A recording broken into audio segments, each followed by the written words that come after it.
ज्यादा एप्लीकेशन पहुंचाई गई और आप बोलते हैं आप किसानों के लिए कुछ करना है। कमाल की। देवेंद्र जी, बात आप किसानों की कर रहे हैं। यूपी में लगातार इस तरह की खबरें आ रही हैं, जो पिछले साल का गन्ने का बकाया है उसको लेकर विरोध प्रदर्शन कई जगह हुए हैं, आप उसका तो दे नहीं पाए। नहीं, विरोध प्रदर्शन की बात है, ठीक है, किसान की एक बहुत अच्छी मांग है। और आप तो कहते हैं कि किसानों की ये पार्टी है। मैं आसिफ भाई आपको बताना चाहूंगा, प्रदेश सरकार जितना कर सकती है, प्रदेश सरकार की एक कंडीशन है, प्रदेश सरकार के पास कितना धन है महेंद्र, उसी हिसाब से महेंद्र जी आपकी बारी आए तो बोलिएगा। किसान सरकार ने हमारे यहाँ 12 जितने सरकारी नलकूप है उनको फ्री किया है।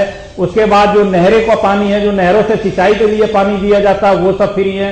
उसके बाद जो छोटे किसान है उनका छोटा जो कर्ज था 2 लाख से कम का, उसको माफ किया है। लेकिन इसके बीच में माननीय प्रधानमंत्री जी जो कहते गए थे किसान कार्ड के माफ को माफ करने के लिए, जो उनका क्रेडिट कार्ड है वो माफ करने के लिए, जो उनकी घोषणा पत्र में भी था 2014 में, उस पर अगर कोई बात आप माफ की बात कर रहे हैं, किसानों का अपना नहीं मिला, गन्ने का बकाया लगातार विरोध प्रदर्शन कर रहे हैं। नहीं, जो फसल में लगाया कांग्रेस सरकार को दिया वो नहीं मिला। मैं आपको बता देना चाहता हूं, किसानों का सीपी जी जवाब देने दीजिए। देवेंद्र जी जवाब दीजिए। किसानों का जो पैसा था, जो सरकार प्रदेश सरकार के हाथ में था और जिसे प्रदेश सरकार दे सकती थी, वो सारा पैसा पूरा हो चुका है। अगर किसी मिल का पैसा, किसी मिल्स का जो ज्यादा है, जहां पर ऐसी पोजीशन है किसानों का पिछला 5 या 7 साल का बकाया चल रहा है, उसमें सेंट्रल गवर्नमेंट की मदद की जरूरत है सरकार को, और सेंट्रल गवर्नमेंट वो पैसा नहीं दे रही, तो प्रदेश सरकार की इसमें गलती कहीं भी। चलिए, मुजफ्फरनगर से सत्य प्रकाश रेशु समाज सेवी हमारे साथ जुड़ चुके हैं।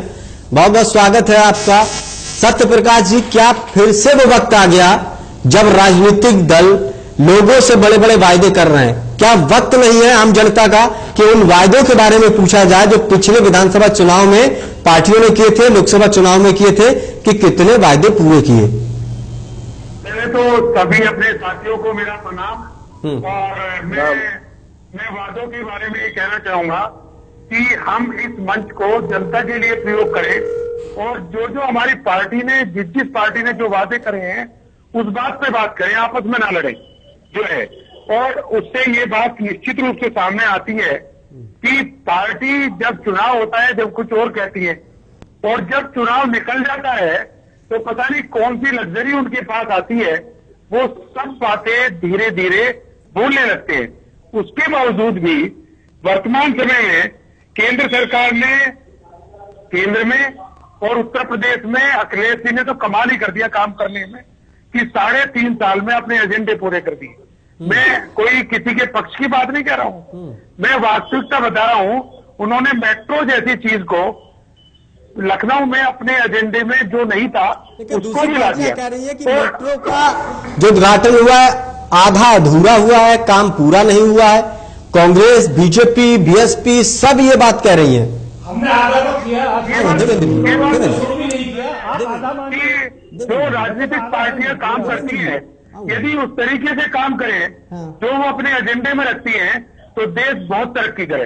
देश को जरूरत है तरक्की की, युवा पीढ़ी तैयार है काम करने के लिए, और इसका तो इस देश का सौभाग्य है कि इसमें मैक्सिमम युवा पीढ़ी के लोग हैं जो नई सोच के हैं, जिनके कारण देश आईटी इंडस्ट्री में विश्वगुरु बना है जो है। तो ये तो बहुत अच्छा मौका है हम लोगों के लिए आगे बढ़ने का। सत्य प्रकाश जी, आप राज्य सरकार के घोषणा पत्र की बात कर रहे हैं, केंद्र सरकार के घोषणा पत्र को लेकर क्या सोच रहे हैं समाज सेवी? 2.5 साल हो गए।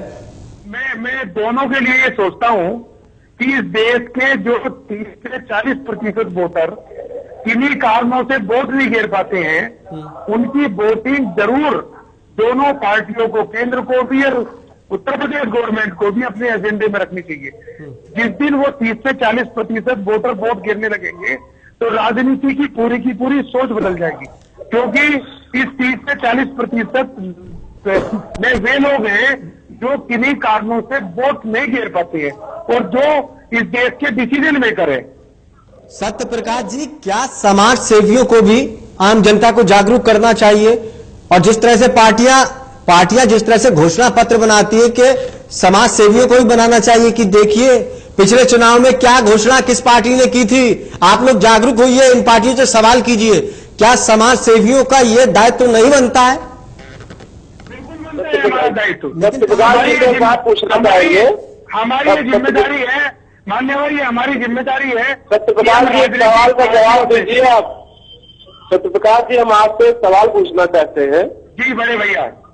सत्यप्रकाश जी, जैसे आपने कहा कि युवा सोच जो मुख्यमंत्री जी उत्तर प्रदेश में कर रहे हैं, युवा सोच के बारे में जैसे आपने बताया, तो युवा सोच जो है वो आके कहीं न कहीं आपको लगता नहीं है कि ये घर में क्यों अभी तक हल नहीं निकाल पा रही? क्या युवा सोच ये है?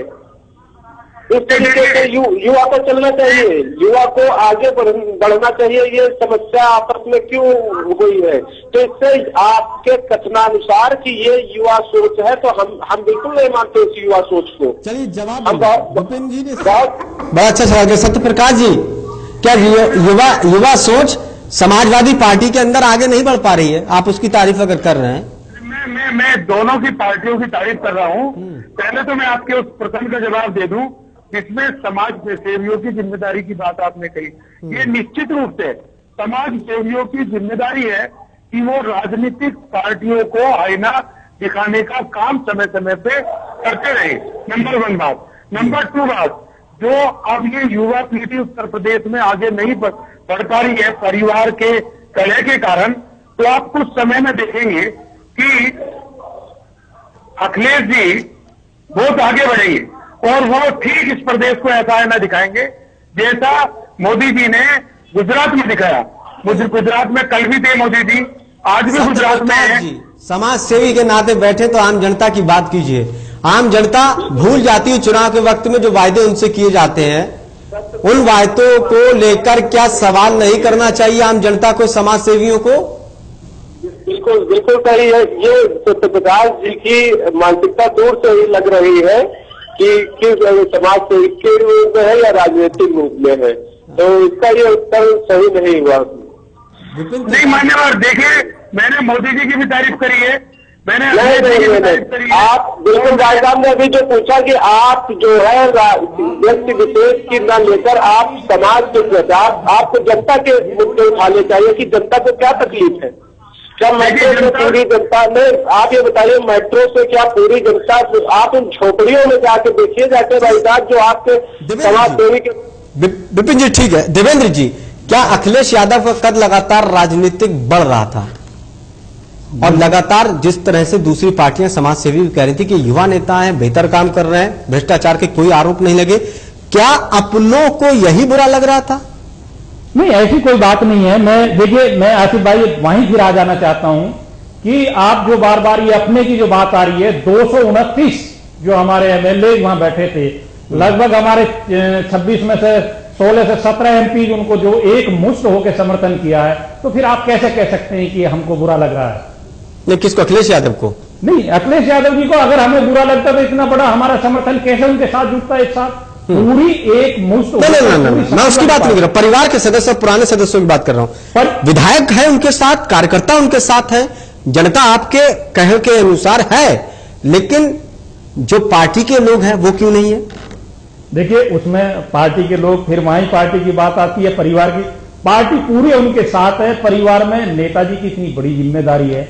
हमारे यहां मैंने पहले भी जिक्र किया, अब फिर कह रहा हूं, कोई छोटा मोटा मतभेद किसी भी परिवार में हो सकता है, और मैं आपके चैनल के माध्यम से कह रहा हूं कि ज्यादा नहीं, बहुत छोटा मोटा कोई मतभेद है जिसे नेताजी इतने सक्षम है कि समय आते आते, क्या मुझे तो लगता है आप कल का दिन दीजिए, परसों तक वो समझ। दूसरी पार्टियां कह रही कि आपसी लड़ाई में राज्य का नुकसान हो रहा है। नहीं, कहीं भी नुकसान नहीं हो रहा। मैं फिर वहां देखिए, जो विकास की योजनाओं की बात थी, आपने देखा जितने दिन से हमारे परिवार में ये टीवी पे चला है थोड़ा घना मतभेद, कहीं भी अखिलेश यादव जी ने 1 मिनट का समय खराब नहीं किया। जितने उनको उद्घाटन करने थे, जितने उनको अपने विधानसभा में प्रस्ताव पारित कराने थे, मंत्रालय की जो हमारी बैठकें होनी थी और मंत्रिपरिषद में जो प्रस्ताव पास होने थे, वो सब समय से किए हैं। और इनके लास्ट के 6 महीने में, लास्ट ईयर में इतनी स्पीड से अखिलेश यादव सीपी सिंह जी, कुछ चीजें अखिलेश यादव के पक्ष में जाती हैं। उन्होंने लगातार संगठन और सरकार में उन लोगों का विरोध किया जो दागी थे, जिनके ऊपर आरोप थे, जिनके ऊपर मुकदमे थे। इसके चलते अखिलेश यादव की छवि अच्छी हुई है। क्या उत्तर प्रदेश में बीजेपी के लिए या दूसरी पार्टियों के लिए बड़ा खतरा बन सकते हैं अखिलेश यादव? नहीं, कोई फर्क नहीं पड़ेगा बीजेपी तो जब वो आगे और बढ़ेंगे तो देखिए, ये दूसरी जो इनका है, ये सत्ता की कुर्सी की लड़ाई है इनमें आपस में, और कुछ नहीं है। नहीं, हमारी देखिए, ईर्ष्या आदमी को, देवेंद्र भाई माफी चाहूंगा, ईर्ष्या आदमी को उसी तरह खा जाती है जैसे कपड़े को कीड़ा। ये आपस में ईर्ष्या है, और कुर्सी का सिर्फ चाचा जी चाहते हैं मैं मुख्यमंत्री बनूं, और अखिलेश जी चाहते हैं कि मैं मुख्यमंत्री बनूं, और कुछ नहीं है, सिर्फ इसी की लड़ाई है। और लड़ाई कराने वाले जो हैं माननीय अमर सिंह जी, आप जिनको अखिलेश जी खुद कह चुके हैं, और जो जिनका चल रहा है, अखिलेश जी क्या, उन्होंने जहां जहां लड़ाई कराई है सबको मालूम है। सैफ अली जी, क्या चेहरा लगातार बढ़ रहा, अखिलेश यादव का कद लगातार बढ़ता जा रहा है समाजवादी पार्टी के अनुसार, भले ही उनके अंदर लड़ाई हो रही है। आप 27 साल से उत्तर प्रदेश में बाहर बैठे हैं, तो इसलिए क्या कांग्रेस को भी बड़ा खतरा हो सकता है कि अखिलेश यादव का अगर कद लगातार बढ़ता गया तो फिर हमें राजनीतिक नुकसान तो बड़ा हो जाएगा? नहीं, देखिए, सबसे पहले तो मैं इसे कद बड़ा नहीं कहूंगा, मैं इसे बोलूंगा कि पार्टी की इंटरनल कॉन्फ्लिक्ट है। अब आप मुझे ये बताइए कि मुलायम सिंह जी एक जो भी कार्यकर्ता हैं वो मुलायम सिंह जी को सपोर्ट करेंगे, शिवपाल जी को सपोर्ट करेंगे, अमर सिंह जी को सपोर्ट करेंगे, या अखिलेश जी को सपोर्ट करेंगे? पार्टी शैटर्ड है, बल्कि पार्टी पे तो ये आऊंगा सतपाल जी, ये नुकसान है पार्टी का बहुत बड़ा। पार्टी इससे बहुत अच्छा मैसेज नहीं जा रहा पब्लिक की। लेकिन क्या दूरगामी, अगर आपके कोई डेवलपमेंट्स के काम भी हैं तो उसको भी, वो भी सब चीजें भूल जाएगी पब्लिक ये देखेगी आपके आपस में इतनी कॉन्फ्लिक्ट है, आप स्टेट में क्या काम, क्या इस विवाद से हमें क्या नुकसान होगा? सैफ जी, क्या इस विवाद से समाजवादी पार्टी में अभी से सारा कुछ तय हो जाएगा कि आगे पार्टी कौन चलाएगा, यानी कि आगे की लड़ाई खत्म हो जाएगी? इस लड़ाई से फायदा भी है क्या समाजवादी पार्टी को? नहीं, मुझे जो शिवपाल यादव कह रहे थे कि हमारा कद बड़ा है, अमर सिंह कह रहे थे कि हमने बरसों से इसकी सेवा करी है, लेकिन एक झटके में अखिलेश यादव के साथ सारे विधायक खड़े हो गए, तो ये तय हो गया कि किसकी ताकत कितनी है, ये आगे के लिए तय हो गया। जी आसिफ भाई, मेरे ख्याल से तो साफ साफ जो है वो एक मैसेज दिया जा रहा है कि अखिलेश जो है उससे सुपीरियर लेके चले। अब चाहे शिवपाल जी हों, अमर सिंह जी हों, या बाकी के जितने भी, आजम खान साहब हों, वो जितने भी, सब उनके पीछे उनको फॉलो करने के लिए इंस्ट्रक्शंस हैं पार्टी के हाईकमान की। हाईकमान कौन? मुलायम सिंह जी के इंस्ट्रक्शंस हैं। महेंद्र जी, जो महेंद्र जी समाजवादी पार्टी के अंदर चल रहा है, ये नजीर या सबक सिर्फ समाजवादी पार्टी के लिए ही नहीं है, क्या बाकी राजनीतिक दलों को भी इससे सीखना चाहिए, सबक लेना चाहिए कि जिसका जो कद हो उसको अहमियत देना चाहिए? जी बिल्कुल आसिफ जी, मैं आपको बताना चाहूंगा कि कभी भी जब कभी सत्तारूढ़ दल का झगड़ा, आपस में परिवार का विवाद चलता है, तो उससे सबसे ज्यादा नुकसान प्रदेश की जनता को होता है।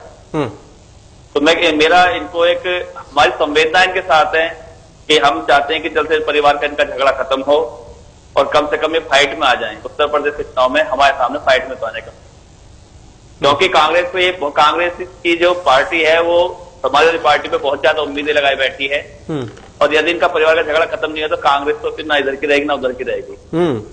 सत्य प्रकाश, चलिए जवाब लेंगे अब हम। विपिन त्रिपाठी जी, आप जवाब दीजिए। कांग्रेस को किसी इधर के उधर की जरूरत नहीं है। आप भी अखिलेश जी के जैसे ही है कि अडवाणी जी को आपने 4 साल पहले ही दिखा दिया था कि हम बुजुर्गों को साथ में नहीं रखते हैं, तो आपके ही पैटर्न पे कहीं न कहीं समाजवादी पार्टी चल रही है, तो इसे आपको कांग्रेस के ऊपर रखने की कोई जरूरत नहीं है। चलिए सत्यप्रकाश जी, वक्त की कमी, सत्यप्रकाश जी रखिए बात। पार्टी ने सत्यप्रकाश जी कुछ कहना चाह रहे, सत्यप्रकाश जी। मैं ये कहना चाह रहा हूँ कि जो परिवार में ये झगड़ा है, इससे निश्चित रूप से प्रदेश को, देश को और पार्टी को, तीनों को ही नुकसान है। बिल्कुल। एक बात। दूसरी बात, चलिए सत्यप्रकाश जी, मैं आपके पास जाऊंगा। देवेंद्र जी, ये जो लड़ाई हो रही है, सारे दलों को तो इससे फायदा हो ही रहा है, लेकिन क्या समाजवादी पार्टी में जो विवाद हो रहा है ये नहीं दर्शा रहा कि सत्ता के लिए सब कुछ हो रहा है? सत्ता से बढ़कर कुछ नहीं है।